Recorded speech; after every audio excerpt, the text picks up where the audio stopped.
kuiga Bule banangana sheferi ya baima bajere mpokezi ya UPDF hapa kijiji cha Bule. Ndio, merci. UPDF karibu sana.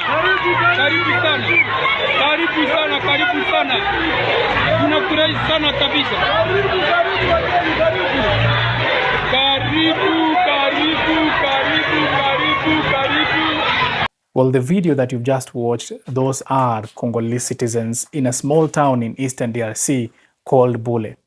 And the troops that you've just seen entering Bule, those are not FARDC, they are not Congolese army troops. Those are Uganda's People Defense Forces, UPDF troops, entering that small town in eastern DRC called Bule. Well, in this video, I'm going to tell you why the Uganda's People Defense Forces troops are beyond their borders in eastern DRC, what they are doing there, as well as why the Congolese citizens in these small towns in eastern DRC welcome foreign armies into their town, and they are very jubilant to welcome these foreign armies as if they are their own armies. Well, this is bona fide. If you haven't subscribed, kindly subscribe and hit that notification button so that when I release something new on the DRC crisis, you get notified as soon as possible. Well, the crisis in eastern DRC continues, and it is multifaceted. On one hand, we have the southeastern part of DRC in Katanga, where citizens feel they are left out from the governance in Kinshasa, but there is no insurgency or major insurgency there. We have the central part of eastern DRC where Goma and Bukavu are, and there we have the M23 fighting against very many militias there and the FARDC militias on both sides. And then you have the northeastern part of DRC where Uganda majorly is, and this is the part now where that particular video was shot. That is Bule, eastern DRC, northeastern part of DRC. And that is where the Ugandan People Defense Forces have entered right now, fighting the insurgencies in eastern DRC. Well, in this part of DRC, there are also militia. And these militia have been terrorizing the people of northeastern DRC.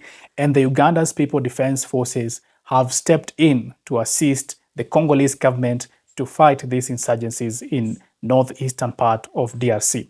It therefore means that the UPDF is not there illegally. In fact, they are in close coordination with the FARDC to fight the insurgencies in northeastern part of DRC.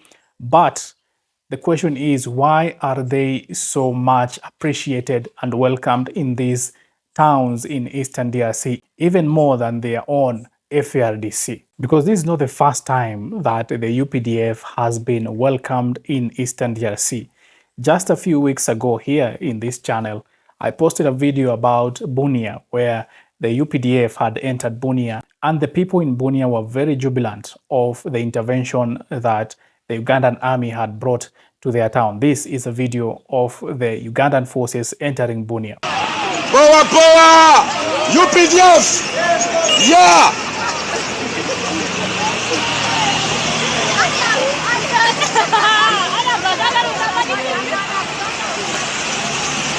UPDF! Yeah!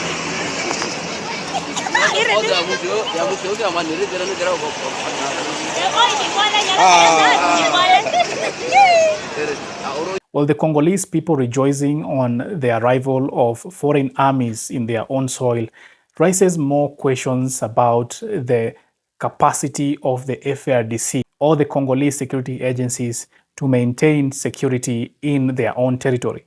It means that there is a gap somewhere that FARDC or the Congolese police are not providing, so that these people in eastern DRC are finding refuge, they are finding solace in welcoming foreign troops in their territories to support them in living or going about their daily lives. They are being terrorized by these militia and groups that are working in eastern DRC. Most of these militia and groups are in the business of mining, because eastern DRC is perhaps one of the richest regions in the entire globe. And all these militias are there with interest from different state and non-state actors in that particular place, so that they can conduct mining without paying their dues to the government. And that is the reason as to why they are holding fast to these regions so that they can continue with their businesses. And it goes without saying that with the kind of resources that the DRC has, the rich minerals that are not found anywhere else on earth, that are found in DRC in plenty, it means that the DRC government could easily be one of the richest in Africa. But that is a stark contrast because DRC is one of the poorest countries in Africa and it's riddled with a lot of conflict and chaos, mostly in Eastern DRC. And the reason is because there is a loophole from the DRC government in terms of providing security to the Eastern DRC. Well, let's face it, the state has failed to provide enough security to the people of Eastern DRC. And entrusting your security to foreign armies is a heavy risk on the territory and the sovereignty of the nation. Perhaps that is the reason as to why different parts of Eastern DRC are facing the same issues that are going on and on and on. Because the loophole or the gap that has been provided in terms of security by the FARDC not being able to manage the entire territory of Eastern DRC has made it possible for militias to flourish, has made it possible for thuggery to continue in Eastern DRC, and the people in Eastern DRC are feeling left out from the governance in Kinshasa. They are feeling so distant from the governance in Kinshasa. And neighboring countries, although right now Uganda is in good books with the FARDC, they are slowly winning the hearts and minds of people in Eastern DRC.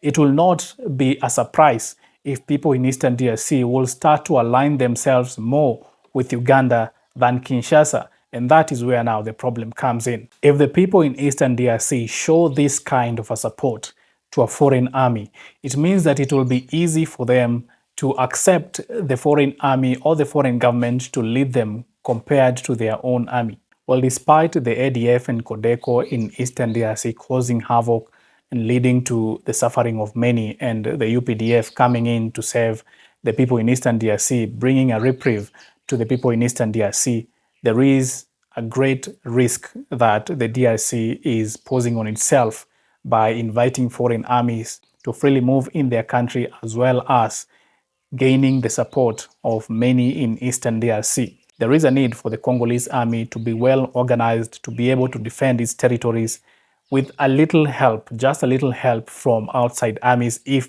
need be, so that they can be able to provide enough security to the entire nation without really relying on the full support of other nations that are neighboring the DRC. And well, as it is said, with great power comes great responsibility.